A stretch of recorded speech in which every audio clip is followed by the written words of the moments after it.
so they're actually anchored inside of our swing circle, which really isn't a good situation. So hold on, Kate.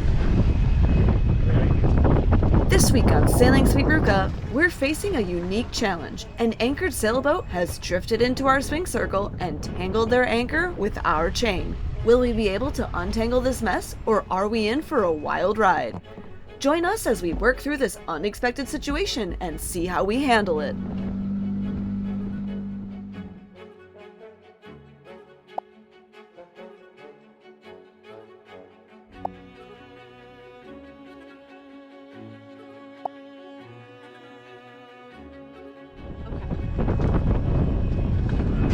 Yeah, anchor's dangling, confirmed.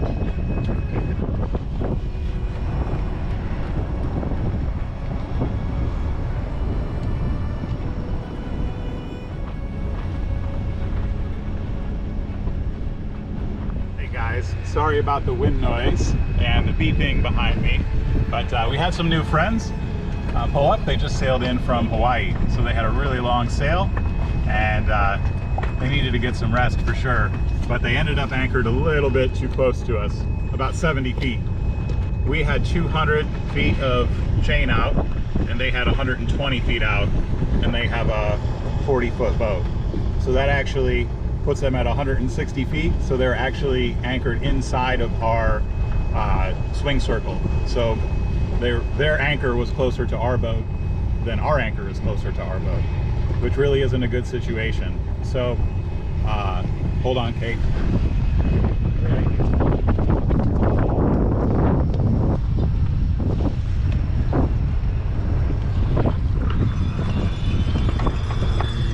Stop!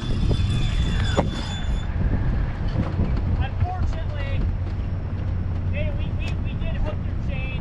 Okay, I'm trying to get it off. okay. This is just right now. It's hooked right now? It's hooked. They said they're hooked to us. Okay, take that, throw that in the, get that on and throw that, make sure that's in the water. You want me to tie this on? Yeah, I need that so we can ditch it. Okay. I'm So- trying to get it off. It's okay, no worries. You could go in the dinghy, We'll get it maybe. figured out. I could go in the dinghy. Yeah, you were right. Scoot right under it. Ah, okay. Toss that over, Kate.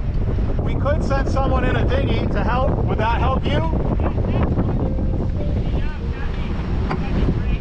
What I can try and do is I'll let out some more scope, and then I'll go hard reverse and try and bring the whole system tight. Okay. I'm going to send Kate in the dinghy. Channel 68. Yeah, we'll switch to 68. And I'll try to pry it off. Yeah, and then we'll see what we can do, and we'll go from there.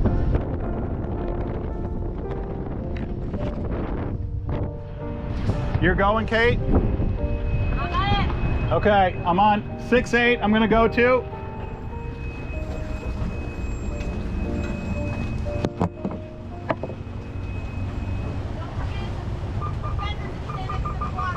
Copy.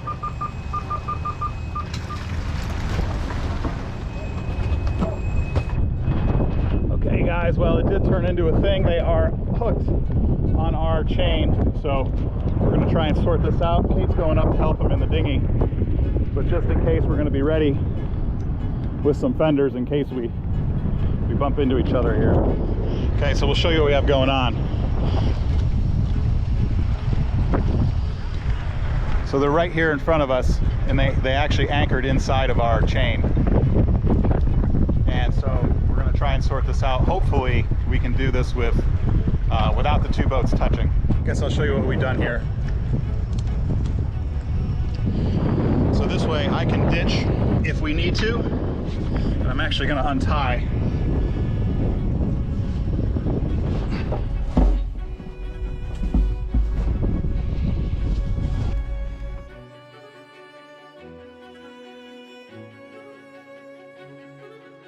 Okay, so we're free if I need to ditch. Good? Sweet. Nice job, guys.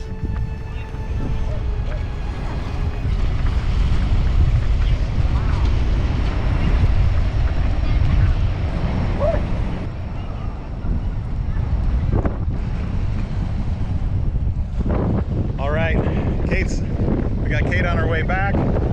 These guys are freed up here, so that's a good thing.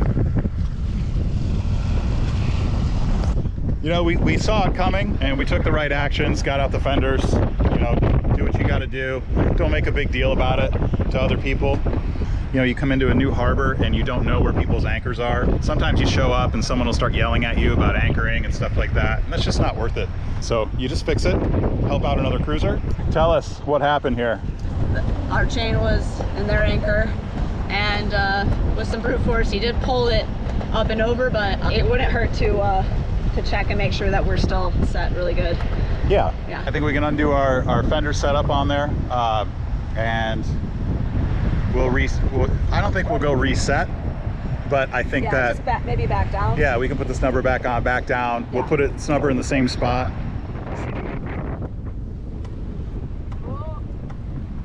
Up on. Okay. Okay, guys. All right. Let's see if I can explain this again now. So, this is where we've been hanging out and swinging around at. This right up here is about, you know, somewhere where our anchor is. And you can see you can see our track here where we went around, went up here, kind of dropped our anchor and went back here and then swung around. So these guys, they anchored about maybe like right here, which was right behind our anchor. And then they landed maybe about right here, which was about 70 feet in front of us. And they said they had 120 feet of chain out. After everything was clear, I informed the guys they could head into the dock for the night if they didn't want to deal with cranking the anchor and trying to reset in these windy conditions. They would be called to the dock the next day for the check-in process anyway, so as long as they didn't mind the concrete wall for a night, they would be set. When we saw them head into the dock, we offered them our biggest fender to help with protection from the concrete. Afterwards, Curtis and I decided to talk over the scenario for your benefit and ours. Okay guys, so just this afternoon we had a little bit of an anchoring incident, and we're going to talk a little bit about what happened and how we handled it and what the outcome was. So when we got back from church, we pulled up in the dinghy and we saw a new boat had arrived, and it looked a little bit close. The woman I interviewed from our previous episode invited us to church with her, and since church is such a large part of Samoan culture, we decided to attend. We thoroughly enjoyed the service and singing in the beautiful Samoan language, as it was a good cultural experience for us. On our way back is when we discovered the newly anchored sailing vessel. So we stopped by, we said hello. You know, nobody was bumping into each other or anything, so no emergency. And we greeted him, welcome to the harbor. And then when we got back to our boat, we turned on our radar and instruments to just kind of double check all the distances and everything. Well, he had mentioned when we stopped by in the dinghy, he was like, I know I'm a little close, and we were like, yeah, we'll see. We're just getting back to the boat, so, you know, we didn't like, you know, pressure him or anything at that time. Yeah, they just sailed into Hawaii, or from Hawaii, and, you know, that's a long sail, several thousand miles to get here, so obviously, you know, they're tired, you know, they got here, like, they have that feeling that, hey, we've arrived. And the last thing you want to do after you've just arrived like that is to have to go through reshuffling all your stuff. Yeah. So we went over and talked to them again. I wanted to figure out how much anchor chain that they had out and approximately where their anchor might be. I brought them a cold beer, first of all, and said congratulations for making the trip. I think that's the most important part, right? Yeah. And then we talked a little bit about the trip, and then we brought up where the anchors were, just to make sure everything was okay. And he said he had about 120 feet of chain out, and we had about 200 feet of chain out. Kind of the quick math on that was pretty close. We knew our anchors were going to be pretty close together, or they could have even been anchored inside of our circle, just barely. We said, well, you know, go ahead. The boats aren't moving right now. Everything is secure. I'll go back to my boat. I'm going to turn on my radar alarm so that if you guys start to move or something like that, I'll know, and I can start my engine, and, you know, we can, you know, do what we need to do. Back here, we could let out more road so we could back up you know, we could let out another 200 feet if we absolutely had to. Yeah, or we could jet out of the way if they're dragging at a high rate of speed like we did with that fishing boat in Uruguay. Yeah, exactly, right? We could just move over on our chain and let them go back past us. The issue though, and what gets dangerous is if the two chains are right on top of each other, or if his anchor would pick up our anchor, or his anchor is gonna snag up on our chain, which those could be problems. That could pull him into our boat, or that could pick up all of our ground tackle together, and then we could end up sliding off into yet another boat. So, and it's that we wanna gusting. It's avoid. gusting into the 20s today. It's not too gnarly out, but enough where, you know, every now and again there's a big blast of a puff, and we could find ourselves in a dangerous situation. There are other yachts behind us. It's a pretty narrow bay. There's not a lot of maneuverability with the reef right there. So, if you know a situation were to occur, we'd have to move fast. There wouldn't be a lot of time to recover. Yeah, and anchoring here is a little tricky. So they said they tried to anchor a little bit further forward and kind of slid back. And that seems to happen to almost every boat that comes into here in American Samoa.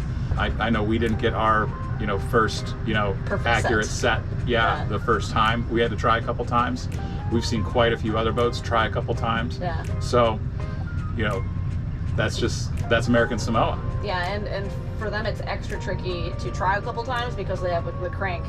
Oh, yeah. So yeah, actually they have a manual windlass. So getting their anchor back up and then resetting is tough. And right after you've just sailed 2,000 miles, Yeah. you're exhausted. Just two guys. Yeah, they came in a rain squall. So Yeah, there was like no visibility. yeah. So imagine coming into Pongo Pongo Harbor with, you know, zero visibility, and you know you really don't know what's what. Brand new harbor. So I think they did a good job. They did a wonderful job. So nothing against what they did. And I think the key is approaching it in a friendly manner. We've come into harbors before sometimes where, you know, people have come out on decks, you know, yelling and screaming before you ever even drop an anchor, Yeah. and just, you know, really unfriendly. And we get it. You want to defend your boat. You know, you don't want scratches in your boat. You don't want two boats to come together. It's expensive and very time consuming and difficult to get parts and fix boats out in these remote places. Yeah, I don't want to be dramatic, but it was all hands on deck. Every person, like both of them and the both of us, we were all doing things to make sure that there was no damage to any boat. So filming kind of became a secondary thought, but Yeah, so step one for us, we kind of saw it happening, and Kate took the snubber off, and then we eased out a little bit more road to give us a little more space if something were to happen. yeah, between their hull and our hull. Yep. And then we communicated with them. We turned our engine on. We made sure that we were ready to go and ready to move. If we had to, Kate got out some fenders just in case that two boats did come together. We'd at least have a fender. Yeah. We tied one onto the anchor road so that if we had to release the road. Explain that. Explain how and why to do that. Well, if we were in a situation where we couldn't escape because we were so tangled and we were just going to, you know, damage the boats worse, we could release our anchor road completely by cutting it free and then just motoring around to safety. And then tying the fender to that road would make it so that we could recover it easily or more easily and know, you know, where it is, or even be able to pick it back up in the dinghy or from the boat by hand. Yeah. So we had that set just in case that was like a worst case scenario. Yep. Our anchor chain tails to a rope or a line, and then in the line, when it goes in, there's a Dyneema strop that goes around a bulkhead. And so what I did was I untied the bowline that is in the end of our anchor road, and so that way I could sit just right back here and be able to press the windlass out button, and I could just feed out the whole anchor tackle and free us completely without having to go up there, without having to cut anything, and we could just drift off. We'd be free. We could, you know, motor around, and then we could come back to it because Kate put a buoy on it. It would all just be sitting there like a mooring ball, and then we could, after everything was settled, we could mosey on back up to it and reattach. Yeah. I had the idea of going in the dinghy, so the only other option was for him to get in the water, which is you know, kind of a dangerous situation. There's only one other person on board there. What did their anchor look like and everything when, you know, it came up on our chain? So I went over there, and he had a Bruce anchor hanging there, just above the water line, and the chain was sort of, I don't know, just draped over the top. It was just just caught on the edge of the anchor. There was a lot of pressure, so he did have a little bit of a hard time getting it by hand. But I was able to position the dinghy so that he was able to pull it and get it free. When he would pull up the chain, it would slide really fast, and he could get his hand stuck in there. Because his boat is in the wind trying to slide down our anchor chain at that point. Yeah, but after the third or fourth try, he got it free, and then reboarded, and they were able to maneuver over to the dock. Yeah, and I want to say that I think that those guys did a really good job in handling it. Kate did a really good job in handling it. Well, I think everybody did. You know, I think it was a wise choice of us to stay aboard the boat. They did say that like they were going to keep an eye on it all day, but for our own insurance, you know, we thought, you know, better to be here. And I think in the end it paid off that we were able to be there to help. Yeah, you can't leave your own safety up to other people, really. You have to be responsible for yourself. They're shorthanded, we're shorthanded, and we ended up being able to help each other out. So but in the end, so I guess to kind of bring all this back, rather than, you know, yelling and screaming at somebody that anchored too close to you, you know, the situation was handled calmly. It was handled well. And actually, I think we made a new friend out of the deal. They should be able to have a good night of sleep and not have to worry about cranking up the anchor to get checked in. And then I'm sure once they're all checked in, we'll share some beers or something. Yeah, so a good lesson for us. I know we've made a good friend by accidentally anchoring too close to somebody one time, and they had to come over to us and say, you know, hey guys, you're too close. Yeah, let's cut back to episode 3. I'm pretty sure it was in there. Let's go back to where was that? That was Provincetown, Massachusetts.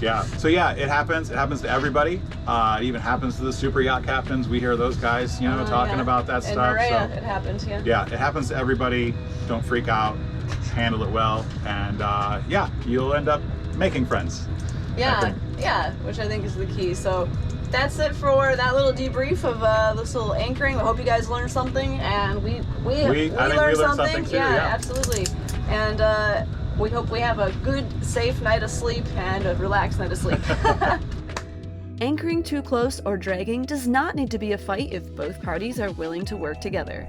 Anchoring too close allowed us to become friends with the boat named Sargo, whom we saw numerous times throughout our world travels. Perhaps we will see this blue boat again somewhere in the world. We hope you enjoyed this unexpected sailing challenge. If you liked the video, don't forget to give it a thumbs up and share our content, as this is the easiest way to support us. Have you ever faced a situation like this? Share your experiences in the comments below. A special thank you to our patrons for making these videos and this journey possible. Finally, don't forget to click subscribe and come along for the ride. See you next time!